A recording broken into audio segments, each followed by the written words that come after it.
The Cambodian Prime Minister says Thai forces are occupying Cambodian territory despite a peace accord brokered by President Trump. Manet described the situation as fragile despite the December ceasefire. Thailand says it is maintaining troop positions along the border as part of de-escalation measures, but it denies occupying territory. The comments from both sides underscored the risk that the border conflict could flare up again. The Cambodian Prime Minister was speaking in Washington at a meeting of President Trump's Board of Peace. Here's what he said about the situation on the border. Unfortunately, so far it's still fragile. We still have Thai forces occupied deep into Cambodian territory in many areas. This is further beyond even Thailand's own unilateral claim line, borderline. Also, certain activities that have been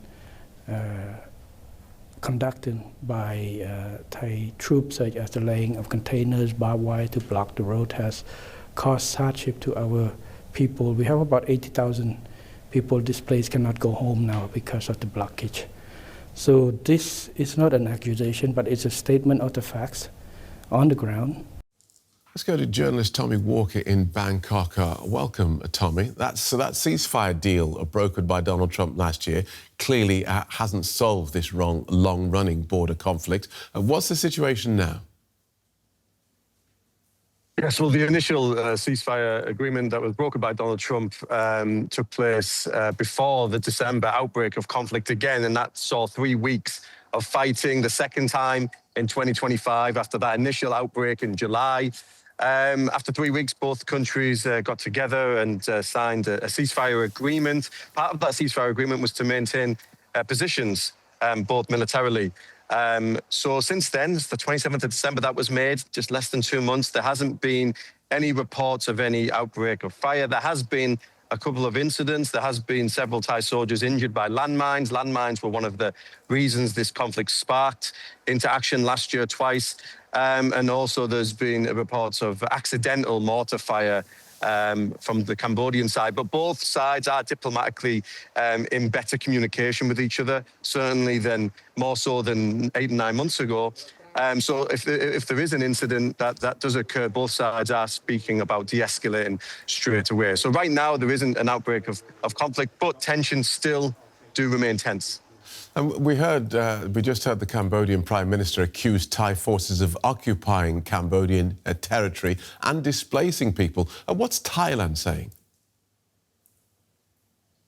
Well, that argument is in an area which is only about 4 hours' drive from Bangkok. There's a disputed area which is near Thailand's Saigao area and Cambodia's Aranyapatet. It's actually an area where trade is very prominent in usual times.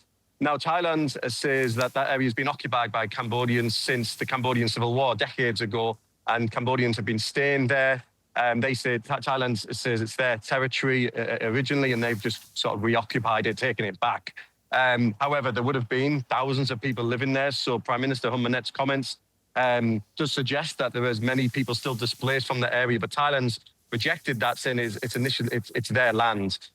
So that's that argument. There's been containers placed on the Thai side. That is a tactic, really. We've seen it in protests in the city in Bangkok in recent years. Containers seem to try and de-escalate, the situation. And there's two or three containers at this border point to try and relieve any potential conflict outbreaking in the future.